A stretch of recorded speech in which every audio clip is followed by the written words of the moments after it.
Timothy Snyder came to Kyiv, Ukraine's capital, to present his book on freedom. We have had several conversations about the ideas of this book before in Kyiv and Kharkiv, and you can find links to the podcast episodes featuring these discussions in the description. However, this was the first time we talked about this book after its publication. We recorded this conversation on February 9, 2025, at the Sense bookstore on Khreshchatyk Street in the heart of the Ukrainian capital, very close to Maidan. Several hundred people attended, with many staying despite the lack of available seats. Most of them were young. This demonstrates how important reading and critical thinking are for Ukrainians today. My name is Volodymyr Yermolenko. I'm a Ukrainian philosopher, the chief editor of UkraineWorld, and the president of PEN Ukraine.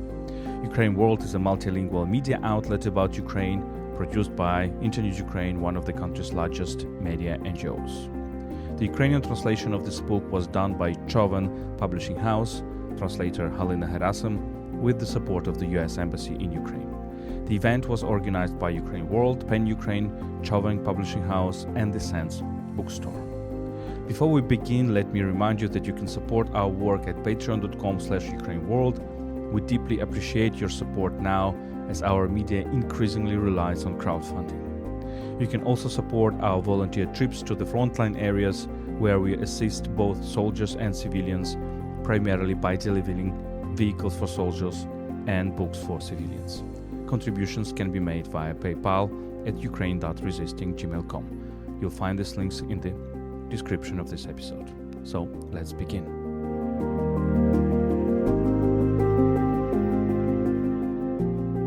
My first question to you is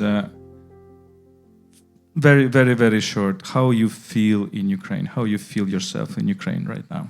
I'm very happy to be here. I'm very happy to be with my friends and my colleagues. I certainly feel better in Kyiv than I feel in most places. More connected to the world, but also in a place where things are happening and where bookstores are full, and where there are lots of fantastic people to talk to, and more seriously, where I feel that the presence of the real makes conversations more serious and more worth having. So you are a historian who wrote a philosophical book. I'm a philosopher who is very interested in history. What kind of movement do you have from writing books about history to writing more books about philosophy, which I think you wrote a very good book about philosophy, because usually now philosophical books are about old philosophers and dead philosophers. You're really showing an example of thinking. But tell me a little bit about this journey and why you go with this journey. Well, first of all, thank you for making clear at the beginning that this is a philosophy book. It is very much a philosophy book. It's a book where I try to answer the question what freedom in fact is. It's not a history of ideas. It's not a consideration of how we talk about freedom now. It is a philosophy book which from the ground up is trying to define what freedom is. So how do you get from history to philosophy? First, I think whether historians like it or not, there's always an element of the metaphysical in our subject. There's always an element of what humans in fact care about.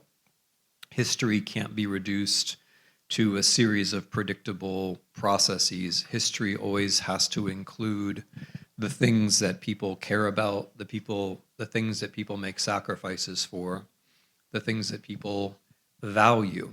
And that's why at some point history crosses over from being a science into being an art, or it's always an art and a science at the same time. And as an art, it's about interpreting things that you can't see. So all historians are philosophers to some extent. They just don't admit it, right? For me personally, it had to do with everyday politics. I wrote on tyranny, Pro Tyranniu, in 2016 as a response to what was happening in my country at the time. And I wrote it as a historian. I wrote, like, On Tyranny is a list of warnings or recommendations or lessons from the 20th century. So I was trying to bring to bear things that I understood about history as advice about how to recognize problems and how to behave in a situation of crisis. And then that book forced me to engage with the American public and other publics in different ways. And so I spent, I gave maybe 150 lectures about that book. And one of the questions, and one of the most fundamental questions, most reasonable questions, was, if this is tyranny, what is freedom? Or a different way, if we should defend something, what exactly is that thing that we should be defending? And I took that as a challenge, but it turned out to be a very difficult challenge. It's much easier to write about defending something than it is to define exactly what that thing is. But I think it's worthwhile to define what that thing is, partly because it's philosophically interesting and morally necessary, but I think also it's politically necessary at the end of the day. Politically, you can't simply you can't play defense the entire time. You can't defend the status quo the entire time. You have to have an idea of what's better. You have to have a vision of the future. And that vision of the future has to contain ideas. It can't just contain pictures. It has to contain ideas, concepts, norms. It has to contain ethics. And freedom helps with all of that. So I think it was a logical journey. I think it made sense. But the entire time I was writing what I thought I had to write. This was what I thought I had to do. This was hard. This took me 7 years, which is a long time for me. This book is, it's not a book about Ukraine. I would say it's a book where you basically talk primarily with Americans.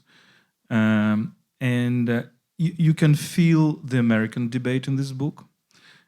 But you often talk about Ukraine. You often talk about Eastern Europe.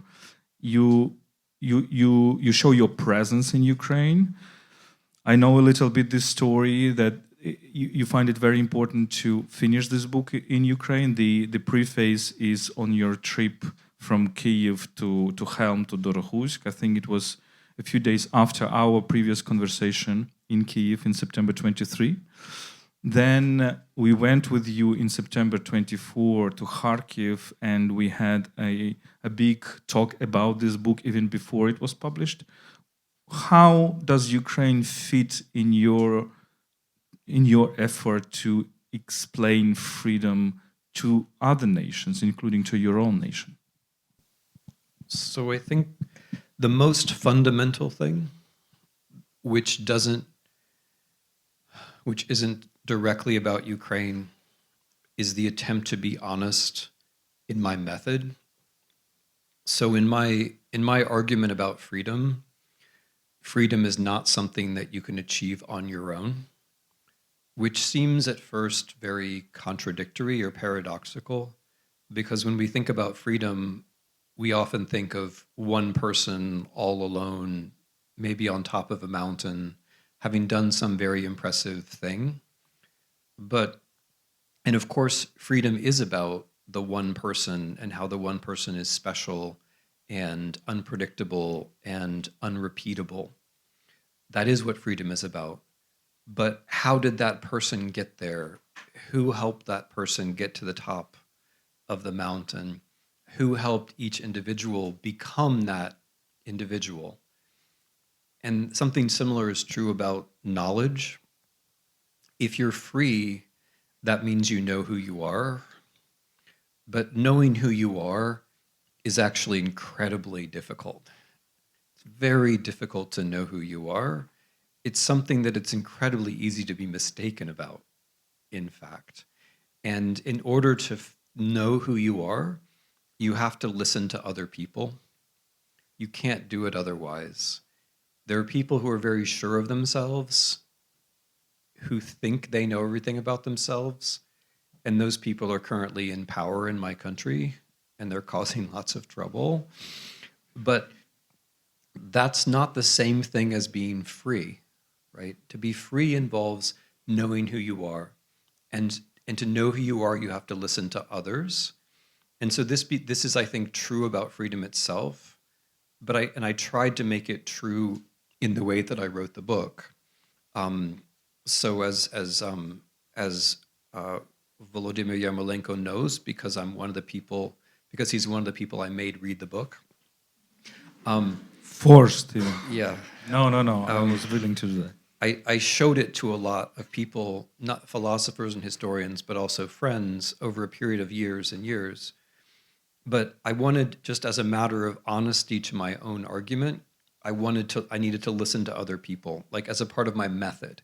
And so taking the book to Ukraine and rewriting it in Ukraine and talking to Ukrainians, which I did to well over 200 people. I asked various Ukrainians, like, what do you think freedom is? And interestingly, people always had something to say. Like, no one seemed surprised that I was asking. Like in other countries, if you just ask somebody you just met, like, oh, what do you think freedom is? They might, look at you a bit funny. But in Ukraine, everybody seemed to have an answer. So part of it was method. And then part of it was like trying to be in the world. So here I am writing this book about freedom, and as I'm trying to finish the book, Russia invades Ukraine a second time, and there is a struggle, without any kind of exaggeration, there is a struggle which has to do with freedom. And in this struggle, people are talking about freedom. And I think freedom only makes sense inside the world. So Ukraine isn't the whole world, but Ukraine was a place where something very intense and important was happening, and people were being very articulate about it. And I wanted, as far as I could, to have the book be in the world and not out of the world. I don't want people to have to read the book and work hard to see how it's connected to the world. I want them to think the person who wrote this was not disconnected from the world. The person who wrote this was in some way in the world.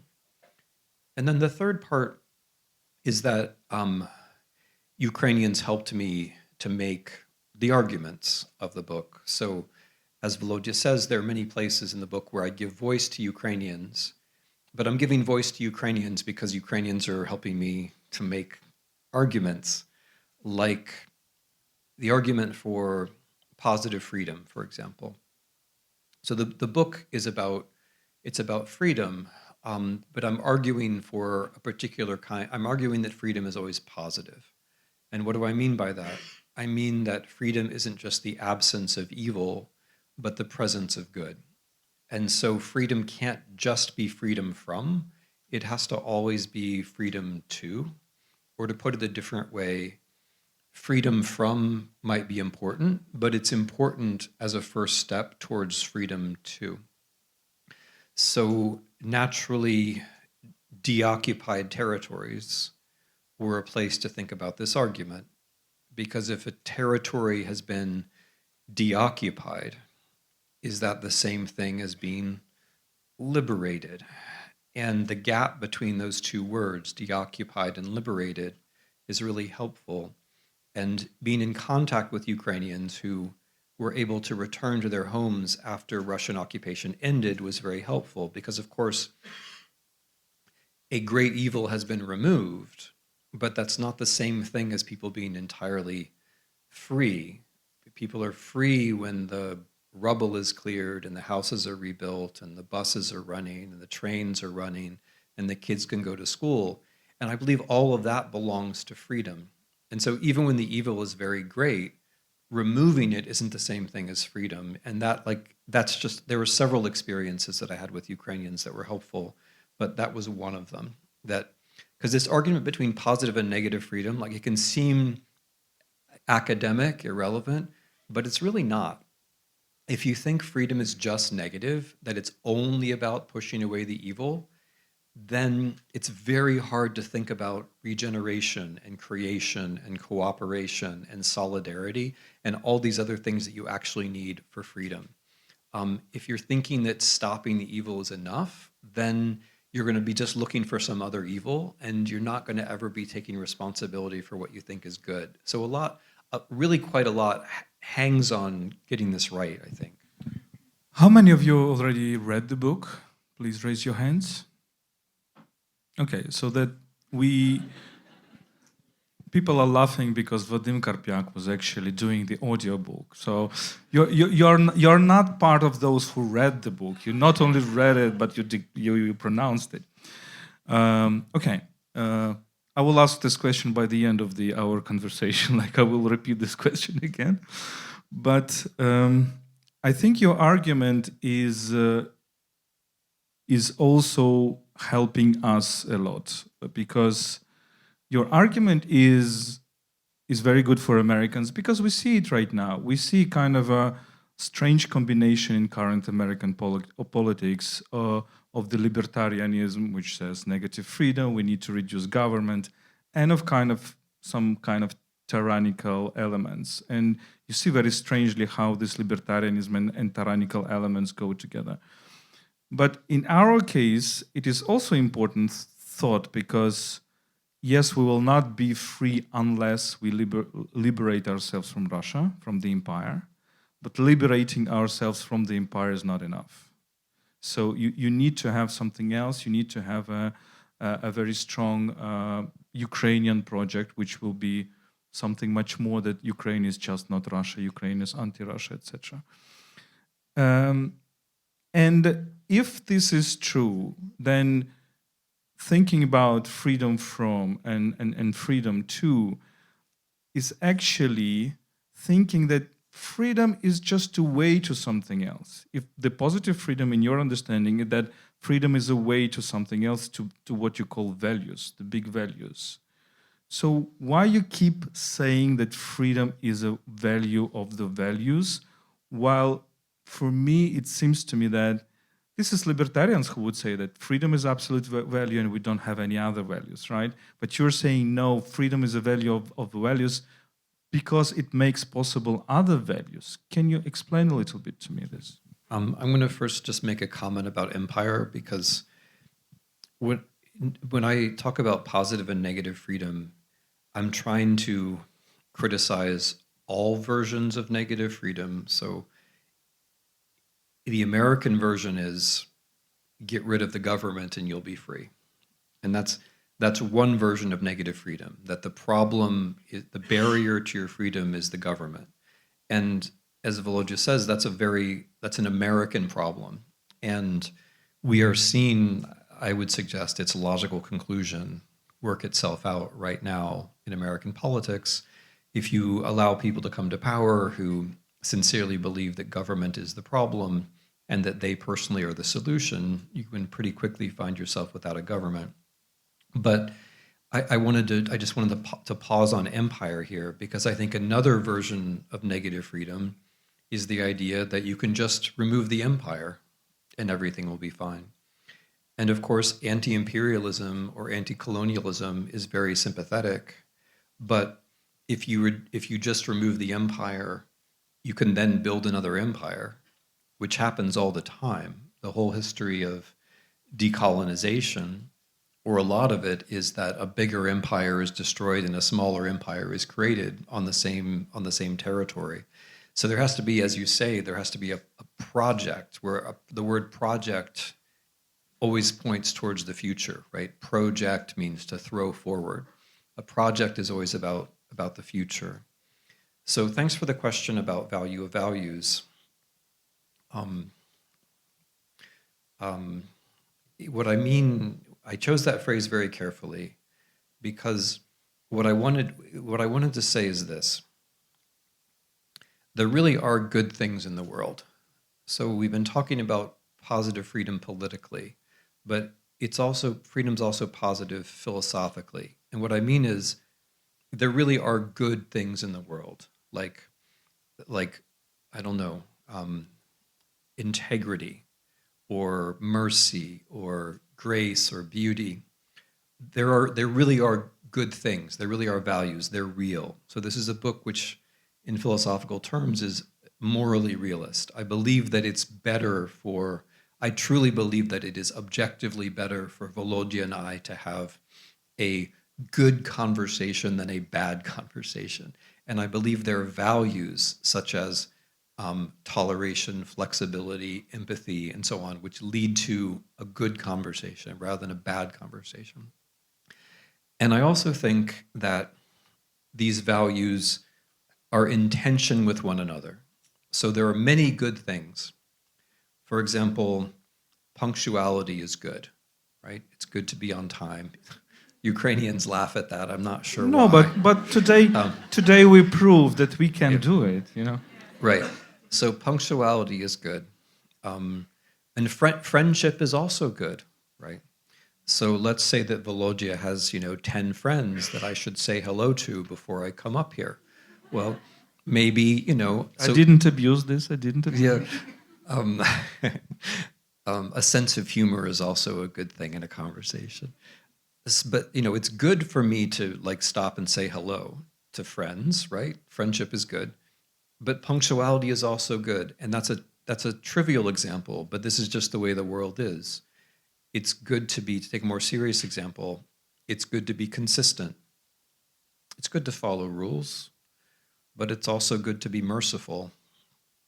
And mercy always means making an exception to a rule. So there's tension all in the moral world. And that is what gives us a chance to be free, in my view. Because morals or ethics or values don't fit together the way that physical objects do. They don't fit together at all. And they don't lend themselves to an easy analysis. Like, I can't say consistency is better than mercy. That doesn't make any sense. I can't say that integrity, or I can't say loyalty is better than honesty. It doesn't make any sense. Sometimes you're loyal and sometimes you're honest, and sometimes you find a way to be both. But there's no mathematical equation which can help you, which tells you that one is bigger than the other. You have to make human judgments. And those human subjective judgments make you who you are, but they also make you unpredictable. They make you different than other things in the universe. And I think that's very beautiful and it's very special. And it's a sign also of people who believe in negative freedom. People who believe in negative freedom will often say, or they won't talk about the moral world. They'll just tell you you have interests. And when they say you have interests, what they mean is you are kind of like an object. You're very predictable. I know what your interests are. I can tell you what your interests are. Or your interests are very simple. They're about pleasure and pain. They're about fear. So in negative freedom, we become these very simple creatures. But in reality, we're these very complex moral creatures. So freedom is positive philosophically because it means the condition or the state in which we can make choices among all these good things and become the kinds of people that we want to become. And so that's why freedom is the value of values, not because it excludes any other value, but because freedom is the name of that condition in which we can make choices among all the other values. So I try very hard not to say it's the highest value. It's the value of values because it's the value that enables all of the other ones. And this is, again, very different, as you suggest, from an idea of negative freedom, which says freedom or nothing. Because usually when those people, like when you start with freedom or nothing, you usually end up with nothing. Because freedom can't be a hard choice between freedom and everything else. Freedom is the condition in which you get all the other things. And so the people who are constantly telling you to make this choice, freedom or nothing, that's usually a scam, because freedom means you get all the other good things. I will ask a few more questions and you can start thinking about your questions. There are 5 major words that you present like forms of freedom, which are sovereignty, unpredictability, mobility, factuality, and solidarity.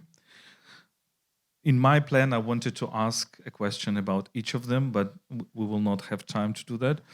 But one very important thing that you start from sovereignty and you end with solidarity, and that's how you connect the individual choice and action with with the connection with other people. But let me start with this word sovereignty, because you definitely do not mean just national sovereignty. You mean individual sovereignty as well. But there is the whole bunch of philosophy of sovereignty which goes into absolutely different direction. And in particular, I mean people like Carl Schmitt, who became very, very popular now in Russia and in China.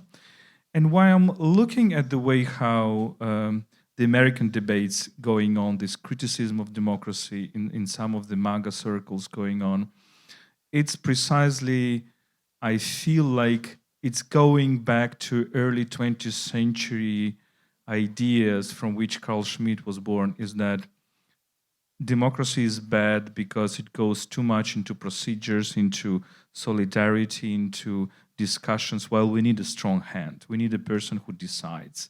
We need a kind of even monarchical power. And therefore, in America, you have such people like Curtis Yarvin, who is basically saying that America should be monarchy or something like that. So, and it's precisely this.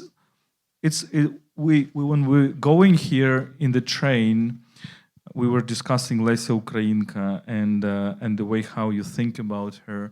And I always share with you this phrase from Камінний Господар, when Donna Anna says, "Нема без влади волі," there is no freedom without power. And I have the feeling that we have more and more trends right now to think in that way. So tyrants think in that way. And when they think in that way, when they want absolute freedom for themselves, they think this is about sovereignty. But you suggest an absolutely different version of sovereignty. So can you tell me what it is? So I'm taking, I think, unlike the people that you mentioned, I'm taking seriously that freedom is the value of values. And I'm not defining it negatively, I'm defining it positively. So all these visions, like a Schmittian vision of making an exception to a rule, for me, that's negative. Like that is freedom defined by being against something else or breaking something else. And what's worse, it only belongs to one person. So I'm not sure all of you are going to be familiar with Carl Schmitt, and that's okay. Too many people are already familiar with Carl Schmitt.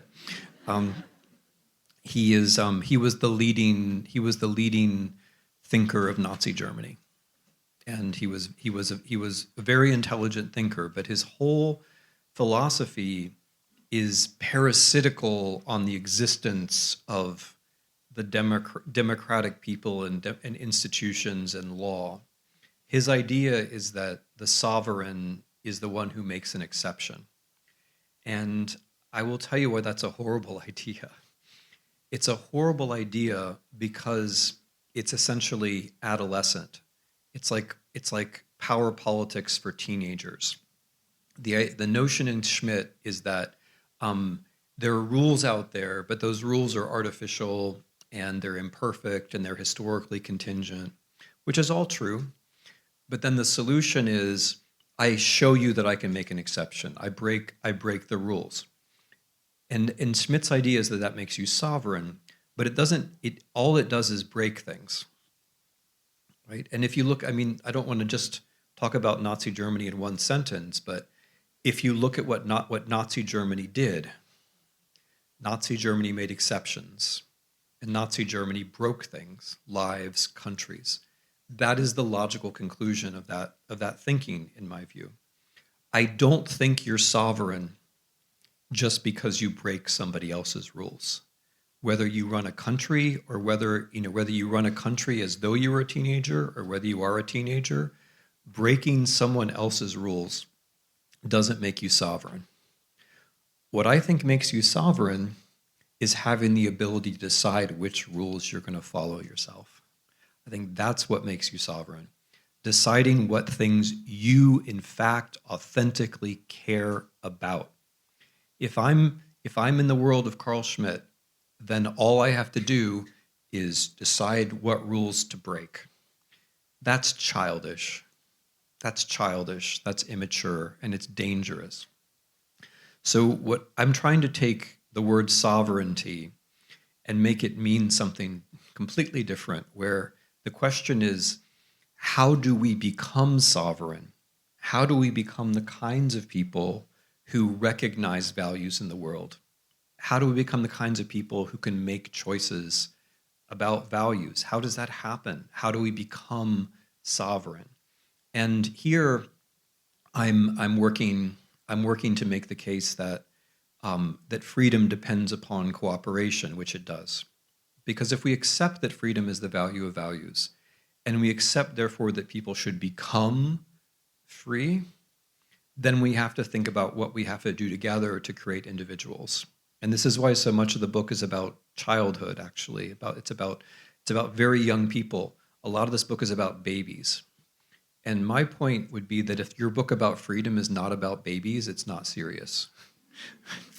And I say that not only as a father, but also as a father, because realistically, if you've had a child or lived with children, you know that it takes a huge amount of cooperative work to create that individual.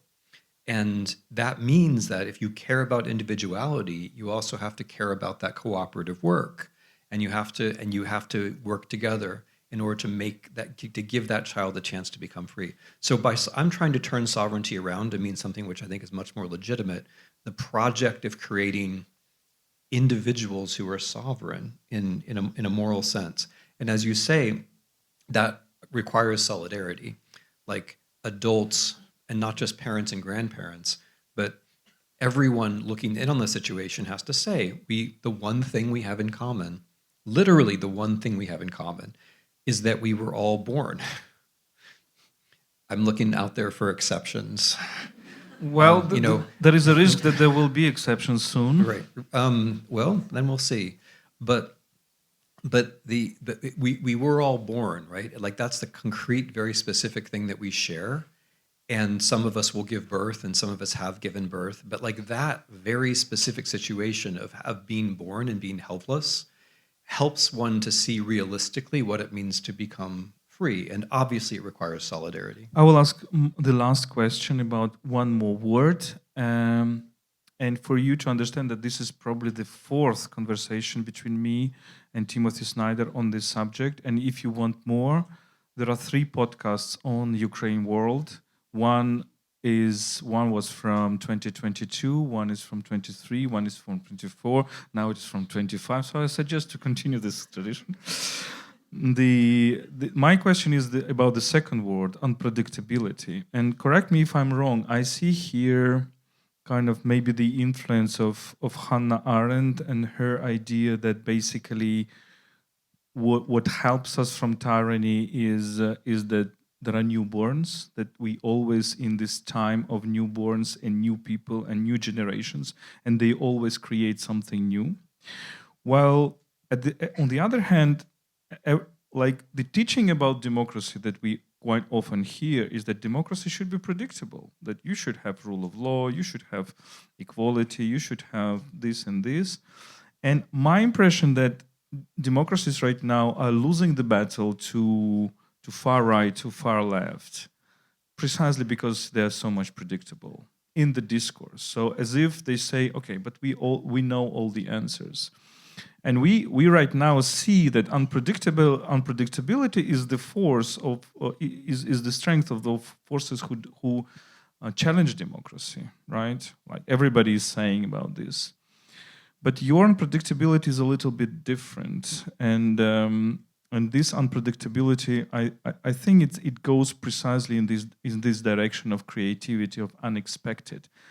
So how we can find this equilibrium between unpredictability and a certain kind of repetition, since without which we can't have also societies running, right? So before I answer this, I just want to say thanks to Volodya for leading this conversation.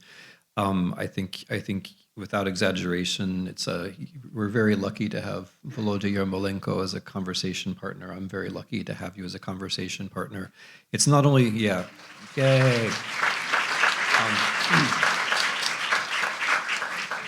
It's not only the 4th or 5th or 6th time we've talked about this book. It's the 2nd time this week, because Was it yesterday or the day before? Day before Day yesterday. before yesterday, we were both in Paris in this very extravagant hall in the Sorbonne, having a conversation about this book with Sylvie Kaufmann, the wonderful French journalist. So I wanted to say that as far as predictability and unpredictability, we started this conversation by my saying that I was testing the method of the book by bringing the book to Ukraine. I'm going to start this answer by asking you to do something a little bit similar, which is to imagine another situation where I was reading the book, teaching the book, in fact, which is inside an American maximum security prison. So I taught this book inside an American maximum security prison in the spring of 2022, which was interesting in many ways.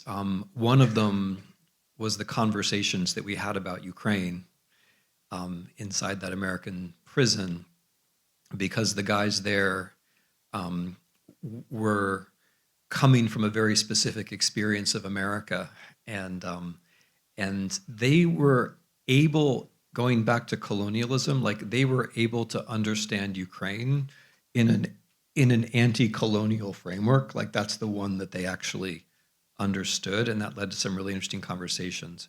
But they had an objection to the book, which is like Volodya's question.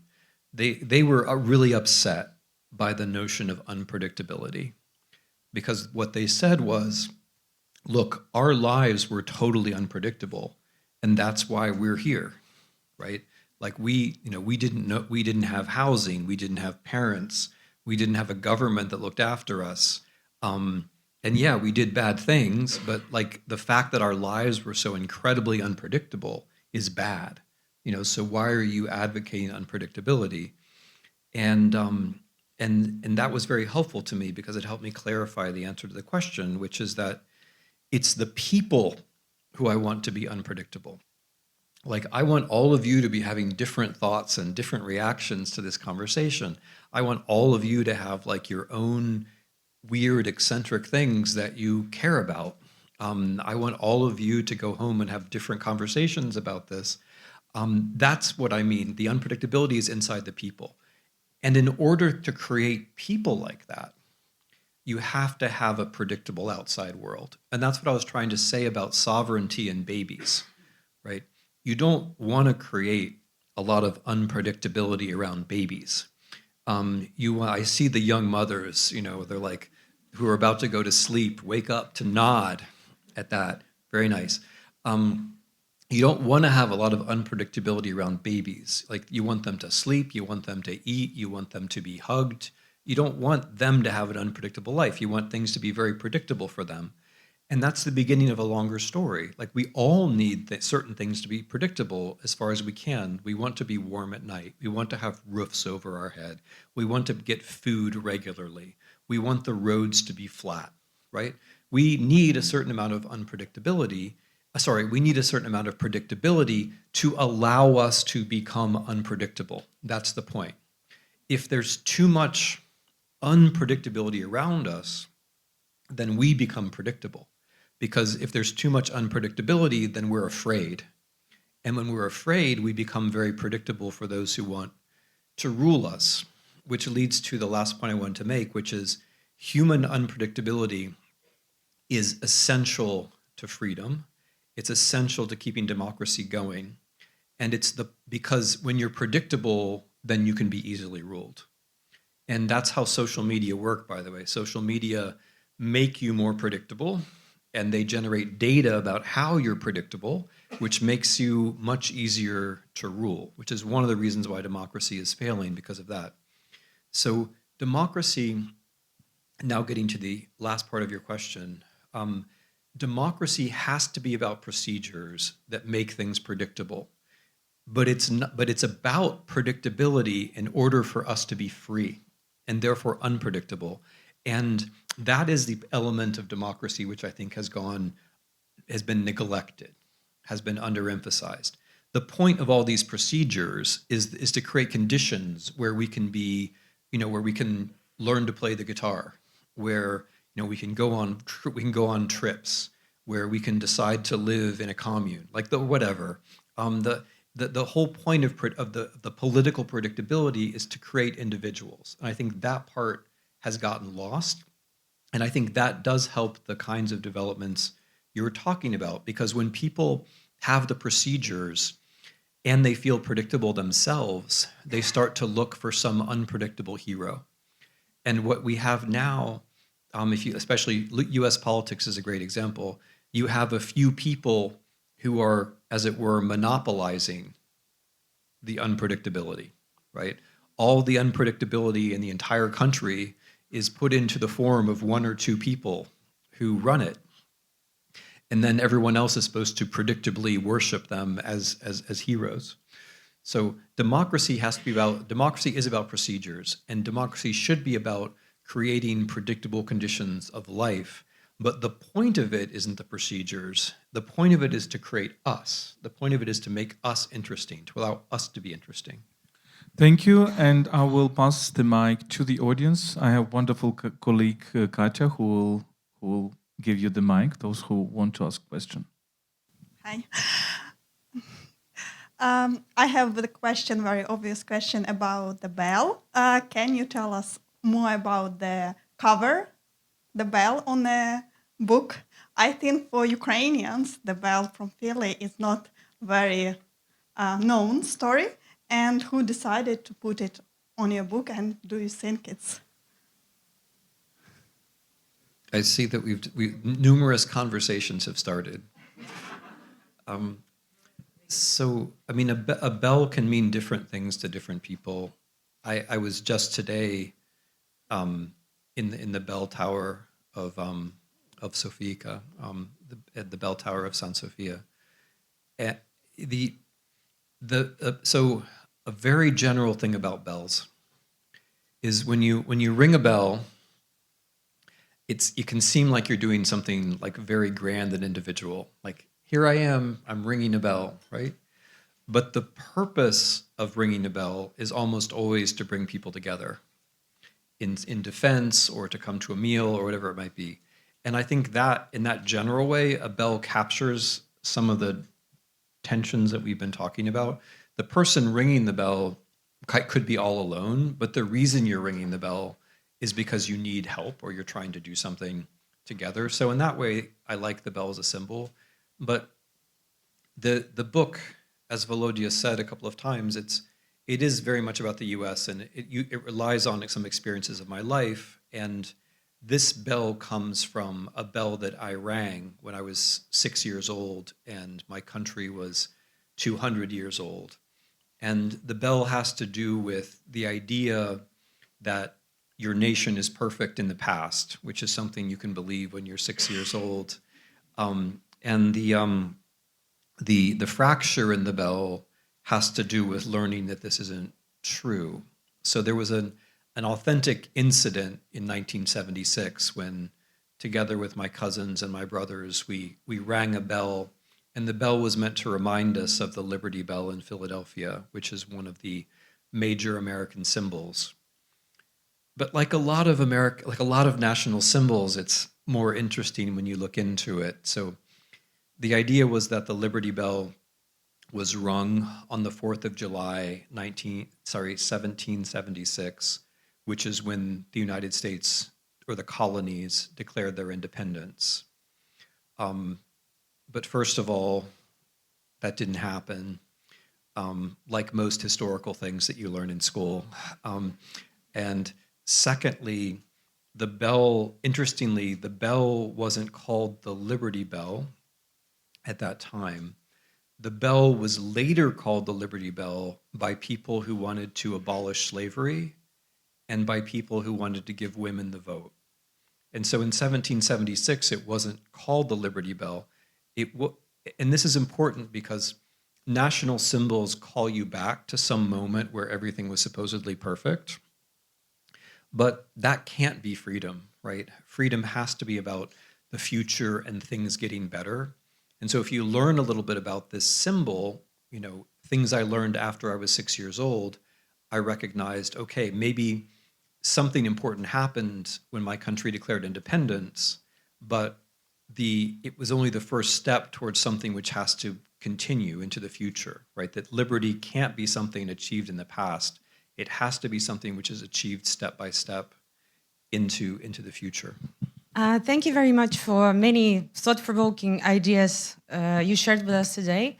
So I was really interested, you mentioned something about the occupied territories and about babies and, you know, about understanding who you are. And so for me, as a person who met war in 2014 and then in 2022 in Mariupol, and met with many people who were young when my village was occupied in Mariupol, when they were already grown up and fighting on the other side. So for me, hoping that my occupied village will return and I will return back home. So I was thinking, how can we as a nation that values freedom above all else exercise our freedom in the project that is Ukraine without depriving others from exercising their freedom when we go back into the territories that are now occupied? Because those children that grew up, they already grew up understanding freedom and understanding themselves in a totally different way. And for us, without building a new empire, well, the other empire was removed. So how can we exercise freedom in that kind of ecological way, I would say? So, Yulia, I want to say that is an incredibly generous and thoughtful question. The question is going to be better than any answer that comes to it, because the question recognizes the difficulty of it all, that freedom isn't an abstraction. Like, the easy way to think about freedom is you just wipe away everything and you start again, right? A little bit like the earlier question about the bell. You know, the notion was the American Revolution started everything again, and we were free from all the bad stuff of the past. But one of the things we weren't free of was slavery. And that's what the cracked bell is about. You can't get free of the past. The past is always there. And so your question frames everything correctly in any situation, even when something that's very beautiful and that you very much want to have happen happens, like your village being deoccupied after 10 years or more. Even in that, there's always going to be some kind of positive challenge as to what it will take to bring freedom.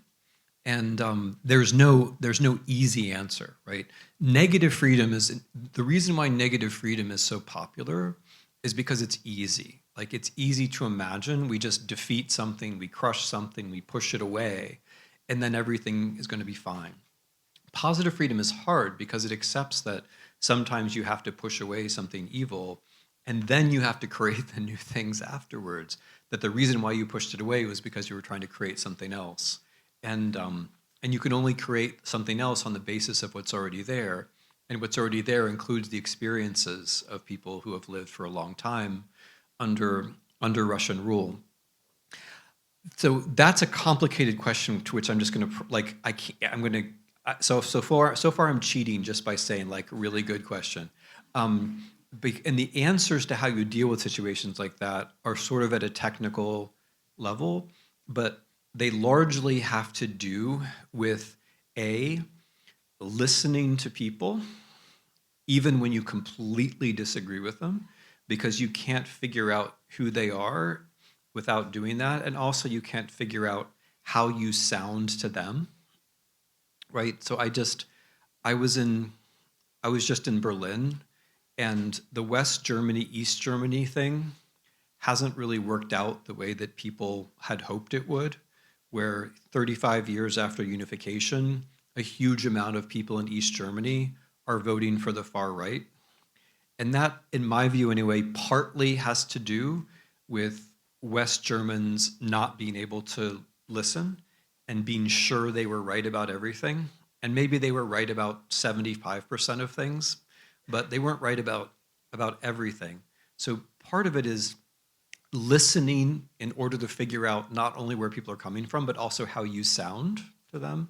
And the other part is teaching about the past in a way which involves various points of view and various experiences, because you're never going to get those places back by like just teaching a history about how everything was great in Galicia in 1848. There has to be a history which accepts that there's lots of variety and lots of different experiences, and which is truthful. And like with time, you can gain back loyalty with truth. There are other technical things like that. You have to be able to recreate like an economic reality, which is very different than the previous reality. But I should stop here because we need to do some other questions. Thank you. Hello, Professor. My name is Yulia, and well, I'm your huge fan, I think, as many people here. I already read your book, On the Road to Unfreedom, as well as the last book, and I think those works are genius and give us so many guidelines on like how we can navigate this life, especially in this very difficult period. So my question is a bit about predictability and unpredictability, but maybe like in a different sense. As you mentioned many times in your books, history is recurring. So we are this or that way coming through the same stories all the time.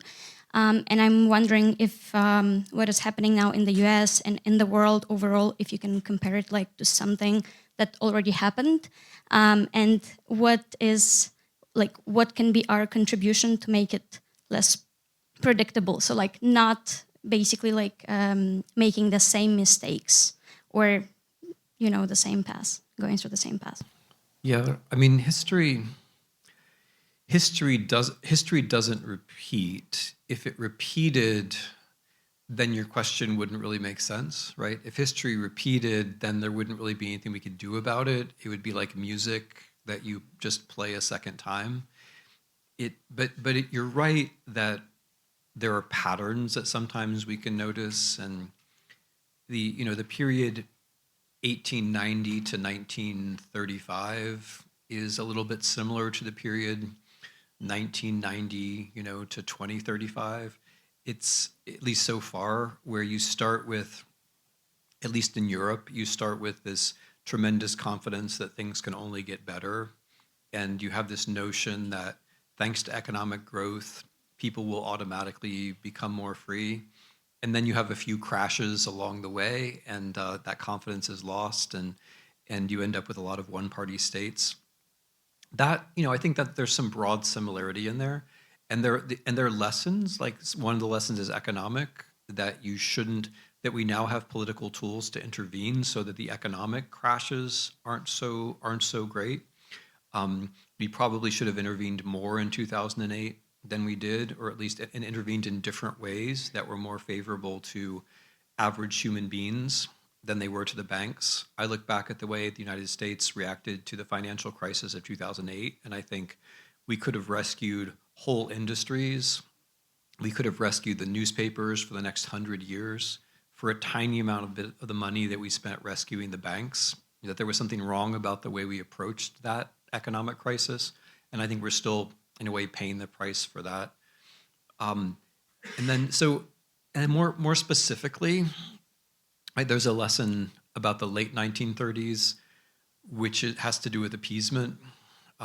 Very specifically, Czechoslovakia, very specifically supporting the Czechs and the Slovaks, which the democracies didn't do, but also very specifically that the Czechs chose not to fight.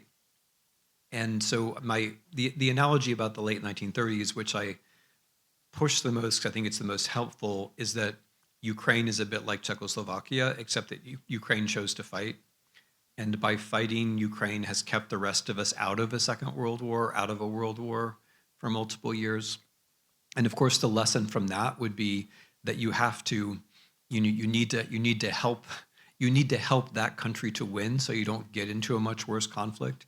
And I don't have time to go into all the details of the analogy, but that's one lesson that I draw in this particular circumstance, that the democracies have a chance to stay out of a world war, and they're not really, so far they're not really taking it. They're not really doing all the things that they can do. And then one very broad thing to say as a historian, going back to things not really repeating, there are always a whole range of possibilities that we don't see, but which are nevertheless there. And some of them are bad, right? Not everyone foresaw that, 1/2 trillionaire could take over the United States by employing a bunch of Nazi hackers, like that. Not everybody foresaw that. But there are also good things which we don't foresee. And that is politically very important. Volodya referred to Hannah Arendt and her concept of natality, like that new things are born and that they're new and that they're unpredictable. That's very important too, that possibilities are being born all the time and we might not see them all the way to the end, but they're still there. Okay, my name is Andrew, and the question is, if we speak about freedom as a value of values, we think that a person can be only happy if this person is free. And in this way, we think about a person as an individual human, as himself. And what about the person who believes himself to be a part of a society, like in Northern Korea or Communist China? And can this person feel himself free and be happy if, from our point of view, he's obviously not? So let me try to be specific about something, because there is a Marxist idea of freedom, which is not irrelevant to the North Korean example. And in that idea of freedom, we are all essentially similar. That we basically have the same human nature, and therefore we can all be liberated in the same way, which is by getting rid of private property. And I have a very specific approach to that, which is that I think Marxism is one more form of negative freedom. Because what Marxism says is that there's a bad thing and you take it away and then everything's fine. And so I'm actually, in this book, I'm grouping Marxism in with other forms of negative freedom, saying that it makes the same fundamental logical mistake. What I think is that there is no one human nature, right? That we all value different things and we should value different things. And therefore, we can't liberate ourselves just by doing one thing for all of us. That can't really happen. What we can do is create conditions where all of us can explore in different ways, and that's freedom. Now, getting to happiness. Happiness is not exactly the same thing as freedom, but,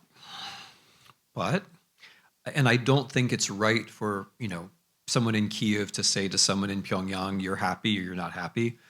We don't know. But I do think that freedom and happiness go together, and that happiness can be a clue to freedom, because in my view, you can only be happy by being true to yourself, and yourself is weird. And it's not like other selves. See, when I said yourself is weird, you smiled because you knew what I meant. Each person is different than each other person, and you can be happy when somehow life is in balance with that. I think it's very hard to be happy when you're conforming with everyone. I think that makes people very anxious. But the other thing I wanted to point out is that I think that freedom positively understood does make people happy. It's not a simple program, it's not a book that you read, make sure to water your plants and get up early in the morning. It's not a simple thing like that. But I think people who treat freedom as positive, as having to do with their own particular values and as having to do with relationships, I think they do tend to be happier. And when you look at people who think that freedom is negative, that it's about being alone, that it's about your impulses, that it's about opposing things, I can't help but notice that those people don't seem as happy. And so I've shifted from North Korea to the White House, but I just can't help but notice that even if you're an incredibly wealthy person and you're running the United States of America, you still seem really unhappy, right? No, I feel like everybody in this room pretty much is happier than the people running the United States, and that's a problem for the people running the United States. Here you are, you're a hero of negative freedom, you've opposed everything, you've destroyed everything, you're standing on the ruins of the mountain you climbed, or whatever. and you're not happy. You're still yelling at everybody. You're still complaining. You're still whining. And for me, like the fact that like that is now the tip, like that's the stance. You stand up and whine, even though you have hundreds of billions of dollars and you're running the world, you still stand up and complain. Like that's a sign of the bankruptcy of negative freedom, in my view, as a route to happiness. And they can prove me wrong tomorrow by stopping complaining about everything. Hello, everyone. My name is Olha. And going back to your question, answer for the question about the necessity of listening to people. For now, we live in the world of social networks, and we see how it changes the social landscape. And that, unfortunately, in many times, we can hear not who is saying something most valuable, but who is saying something most popular, trending, wherever, and it's not always good things. So how in this situation really listen to each other and not just for those who are most noisy? Thank you. Yeah, that's a great question. And it goes in a deep way back to predictability and unpredictability, because the way social media work is to find the things about you that are going to make you feel pleasure or feel fear. Social media are actually designed on the basis of experiments on animals in the middle of the 20th century, where it was discovered that if you can make an animal, give the animal pleasure, and then deny it pleasure in an unpredictable way, you can make the animal terrified, and you can make the animal basically easy to control. And so that experiment, which would be illegal as an experiment on a human, is actually carried out on all of us constantly, all the time. The way that social media are designed are to give you something that you like, and then to make you afraid. Like, fear, pleasure, fear, pleasure. And that holds our attention, but it also makes us more predictable, like predictable animals. Like we are animals who can be made more predictable. We are also humans who can become more unpredictable, but we're also animals who can be made more predictable. I just want to say that because even before we get to the question of how we listen, there is the fact that social media is essentially not a human environment. It's an essentially inhuman environment created by things that are not human and with goals, in my view, that are essentially anti-human. Like the goals are to make us less human, to make us more predictable, more like parts of a network, or more like scared animals. And it has the effect of making us more like scared animals. And that's one of the reasons why democracy is hard. Because in a democracy, you have to believe like we kind of trust each other. We're one part of one group. Maybe there's a future. And if we behave like scared animals, then that's a much harder thing to believe in. So, I mean, the answers, like they're policy answers, like social media should be regulated and taxed a lot. And the taxes should be used to pay for local journalism and education. And another policy answer is, and I don't know where Ukraine has gotten on this. I suspect, well, can tell me, but it's really important to get the screens out of schools. And to use, like if you're going to use screens in schools, use them to teach computer programming, but try to have human-to-human interaction in schools, because we're getting to the point where schools are the only places where young people have a chance to interact with other humans, because they spend so much of their time otherwise on social media. And young people, by the way, like generally understand this. Like they understand that they have been, we've brought young people into a world where they are confronted by, they're thrown into a world in which there's already this addictive technology around them. And they didn't create it, right? That world is just there. And so we have to, like we who are adults have to create spaces and times where they simply don't have access to it. And school is pretty much the one chance for that. And like the schools, or to give an anecdote, all the people who created this world for us, they send their kids to schools that don't have screens. All of them. All of them. They all do, because they know what they've done to the rest of us. They know very well what they've done to the rest of us, and they don't want it for their own children. And so I can see there's now a reverse trend. Like it's very, like in Norway, they've just pulled phones out of classrooms. There's a reverse trend, and that's a very good thing because it helps us have a chance to develop our minds. But to answer your direct question, I think there's just no substitute, really no substitute for making sure your own life contains face-to-face conversations. And also, if you are reading online, make a habit of reading people online who were themselves in the real world. And that's very simple. Like, read the journalists. There are investigative journalists in Ukraine who do great work. Follow them. Don't follow commentators or influencers.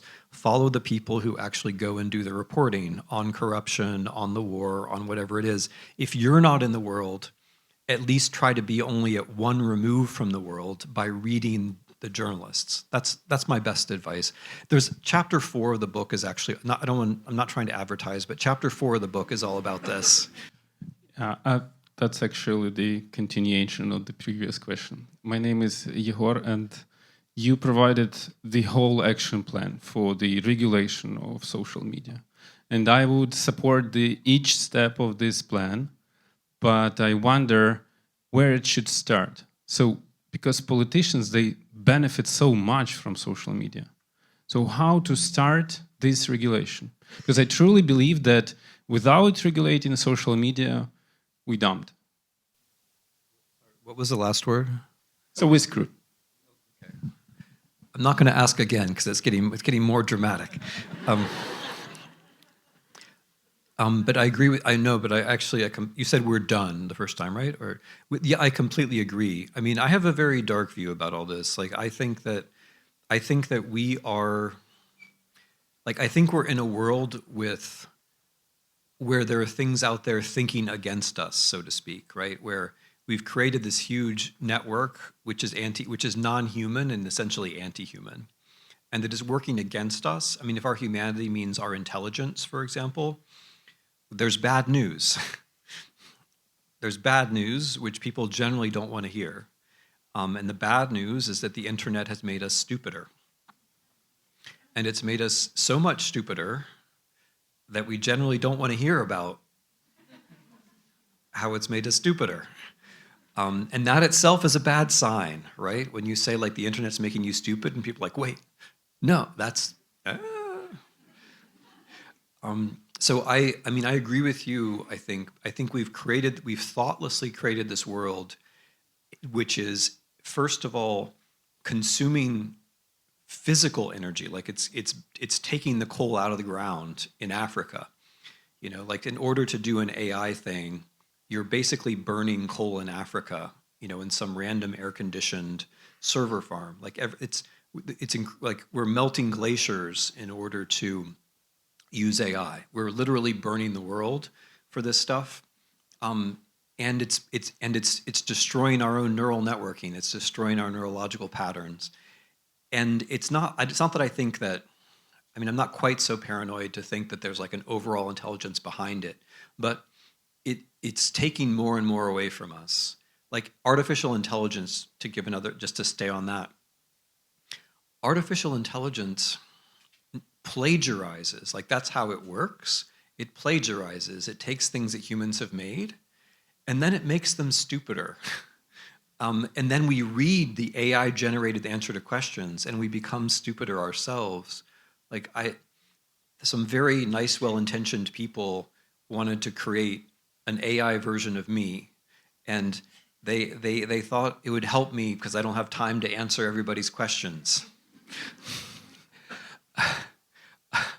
And that's how I read some of the output. And it was just so horrifying because suddenly I had become a creature who says, on the one hand, some people say this.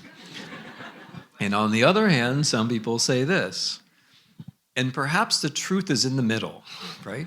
Which is what you might have noticed, that's what AI generally does, right? Like, and then you read enough of that AI-generated stuff and you become an idiot yourself, right? So I'm with you, and I understand the difficulty, and I think we can't, Like, first of all, we have to try to handle it conceptually. We have to have big conversations about what this stuff is actually doing to us, because big conversations are one way to deal with all the small addictions, which most of us have in some form. There has to be a big conversation. We have to recognize this. We have to say things like, it's making us stupid. We have to say things like, it's ruining childhood, right? Like, the younger people get, the worse this is. It gets really bad when you get really young. I mean, it's really terrible. We have to say things like, this is getting out of our control, I think. So that's part of it. Another part of it, I think, is, I mean, one appeal you can make in European countries, at least, is that if you want to be sovereign, you have to cut this off at some point, because the social media is creating the kind of informational power which can make elections close to impossible. Like, ours was very much messed with in this way. But also it's creating particular wealthy people who might also try to prevent you from having a normal election in your own country. So if one appeal that can be made to politicians has to do with the sovereignty of the state, that the sovereignty of the state is undermined from below by this, but also from above. And competitiveness, like you're going to need to have educated populations to be competitive in the future. That's another argument. And another argument is that you can tax this stuff and you can do a lot with it. But you're right. Like, it's hard to find a place to start. I think a good way to make arguments is to start small by saying, okay, look, in this school it worked, in this region it worked. The example. I mean, I'd like to think the example that all the tech billionaires send their kids to different kinds of schools should count for something. But looking for positive examples of how it works to go without this. But I agree with you. It's a really good question of how to start. I think something we have to think all about. So thanks. Hello, my name is Alex, and I want to ask what values can unite Ukrainians wounded by war and Russian propaganda, and why these values? First of all, it's freedom, and what else? I mean, I think so where I start on freedom is that we are all a little bit mysterious. So the things that we truly like are a little bit elusive. And I mean, I'm drawing from East European thinkers who tended to value authenticity as against conformity, right? As against but trying to know what you actually care about yourself. And that's a challenge. And it's not something, I don't mean to dodge your question, but it's not something that somebody else can actually do for you. I can't tell wounded Ukrainian soldiers what they really care about any more than I can tell the people in the front row what they really care about or should. My idea of freedom is that we do all have things that we really care about. And of course, in the case of Ukrainian veterans, there's special kind of evidence that they care about things. And that the way to be free is to live consistently with those things and to try to build up a moral character over the course of your life. And the way that we're free together is that we create institutions that allow individuals to do that. So for me, it's not freedom plus other things. I think I see freedom as being the thing which enables all of the other things. Like, the reason why it's legitimate for people to agree that freedom comes first is not that it's better than something else. It's because it enables all the other things, right? It's like if life is an ocean full of many beautiful things underwater, that's wonderful. And the one thing we can agree on is that we should all swim. It's a little bit like that, right? It's not that swimming is better than all the things in this beautiful ocean. It's that swimming allows everyone to have access to various things. So it's not freedom plus, it's like freedom as enabling everything else. I mean, if I'm talking to Ukrainian soldiers, the thing that's important to say is that, which I think people from the West don't say enough, is that I recognize that the normal life that we've been able to live these last 3 years is because of sacrifices that Ukrainians are being asked to make for the rest of us, and that and that this is unfair, and this has been unfairly proportioned, and that we don't respect it enough. That's something that I find it important to say.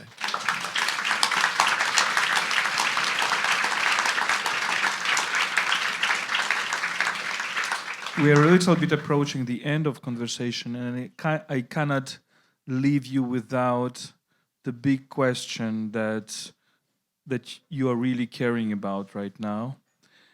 And this is a question how we rethink the Ukrainian history from the global perspective.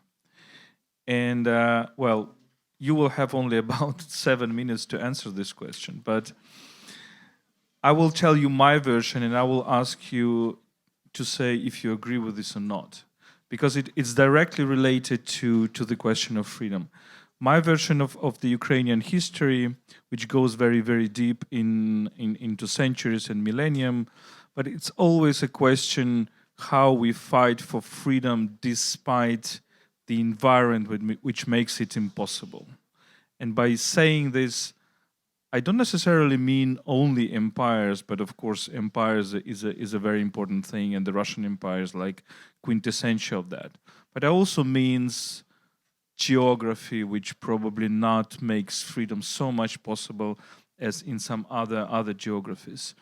And in this way, this Ukrainian fight makes it so much globally valid because it shows that freedom is possible in places where it seems to be impossible. How you answer to this?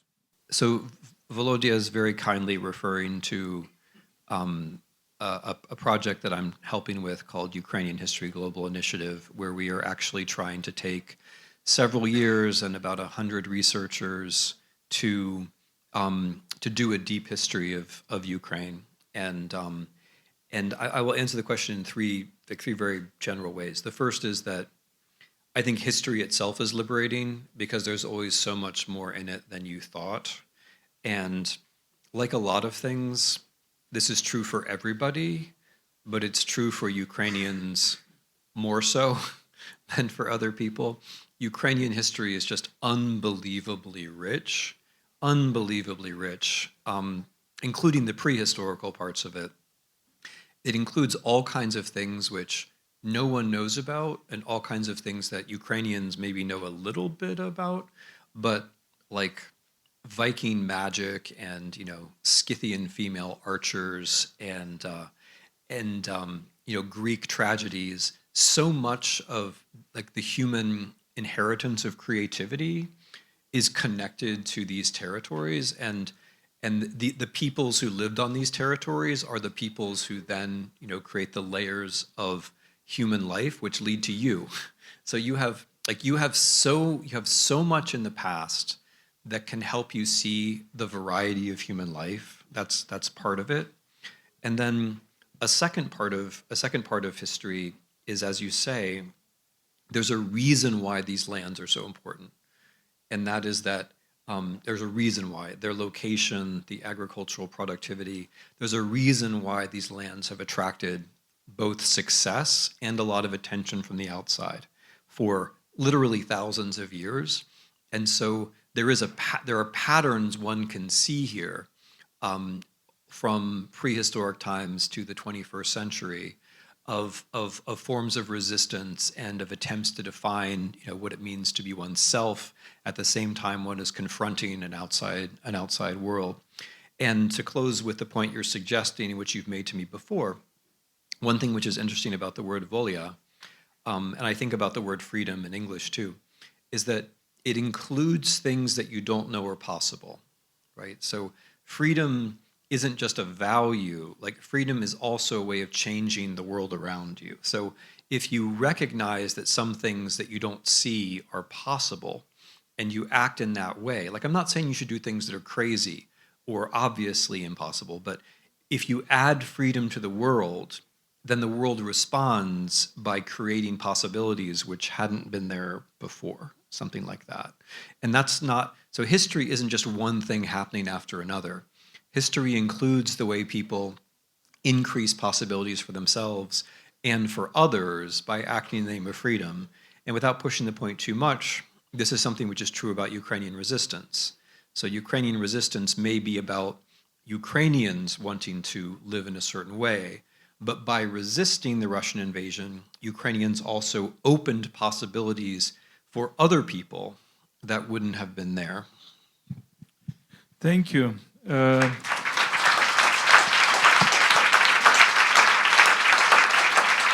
Wait.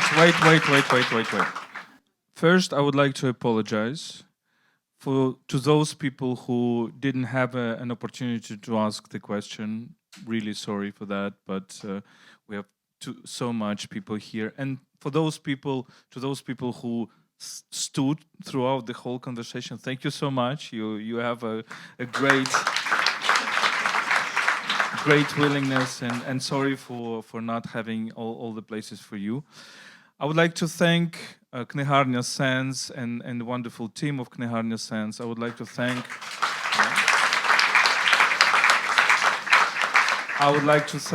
our team of UkraineWorld and Pen Ukraine of making this conversation possible.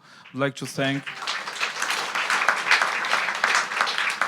like to thank US Embassy for supporting the translation of this book, and the translator and the publishing house Chowan, please.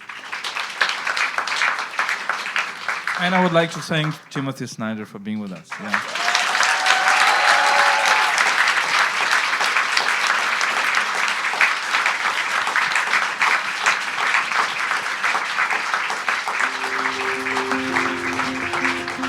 This was a podcast explaining Ukraine by UkraineWorld, a multilingual media outlet about Ukraine. My name is Volodymyr Yermolenko. I'm a Ukrainian philosopher, the chief editor of UkraineWorld, and the president of Pen Ukraine. My guest today was Timothy Snyder, a famous American historian. This was a conversation about his book On Freedom, which took place on February the 9th, 2025 at the Sense bookstore on Khreshchatyk Street in the heart of the Ukrainian capital, very close to Maidan. Let me remind you that you can support our work at patreon.com/UkraineWorld.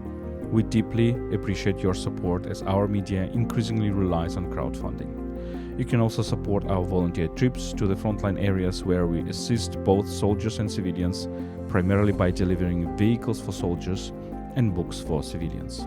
Contributions can be made via PayPal at ukraine.resisting@gmail.com. You'll find these links in the episode description.